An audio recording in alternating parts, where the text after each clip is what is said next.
Today I'm going to be talking about rangefinders and why they're important for bow hunting. The reason they're important for bow hunting is because you want to get like the perfect yardage for your deer, right? Yes. So I got the Vortex range. It does all I need to do and it's nice. So pick you guys up one, just any rangefinder. You're gonna need it when you're out in the woods, especially hunting mule deer, elk, and whitetail, but you don't really need it for as much as for whitetail. You do need it for like your mule deer, because for ranging whitetail, I don't really use mine personally. I just like range out a few spots, and then that's all I do. But next I'm gonna be talking about like my binocular setup and just my bino harness. But right now we're talking about rangefinders. So pick up like either a Vortex, like the SIGs I think make one, and then there's one more, Bushnell make a pretty good one too, but I just have used Vortex. Everything I like how they're like, it's like red, it's not like black, so it doesn't like blend in with the deer or anything, and I feel like the batteries last longer. Here's my binoculars. They're Vortex Diamondbacks 1556s. I mainly hunt whitetails, but I hunt like the edges of cornfields and stuff, so it's good to see early season, late season, mainly late season when they're coming across like the fields.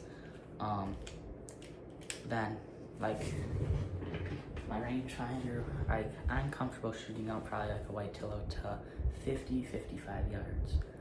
So this comes in handy when you're ranging that far, because you can't really estimate that far. But all my whitetails that I've shot, I shot at doe last year. It was probably like 15 yards, but I didn't have a rangefinder, didn't have anything. I don't even think I was wearing camo, and that's not best. So I hung some stands that day. Then I just ended up, I was like, I really wanted to hunt that day, so my dad let me get up in the tree. I was in there for 30 minutes. Doe, nice doe, walked out. I shot it at like 15-19 yards with the beast broadhead. Let me go grab it. With the beast broadhead. Heart punched it. It was a perfect shot. Everything was good. And my dad was using these through his truck. He was sitting on the road, like 300 yards away up on the road. He ran to the gas station, then he was sitting on the road. I was sitting in the stand right on this, like, it kind of comes out to a point, and then there's the cornfield, then there's woods. She was walking up like right on the ridge and drilled him, heart punched him, poured blood. Everything worked out great.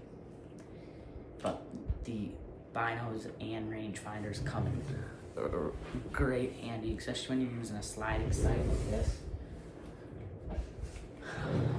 Yeah, when like you're using a sliding sight, it's really nice to have your rangefinder on you, because you're always not going to be able to use your 20, 40, 30 pin, or if you're using a 1 pin, you're not going to always be able to use that at every yardage. So really for 1 pins, you really have to get on like the dial and like change your yardages, because even if you have it set at 30 and you shoot deer at 20, you're probably going to shoot a little high, but that's fine.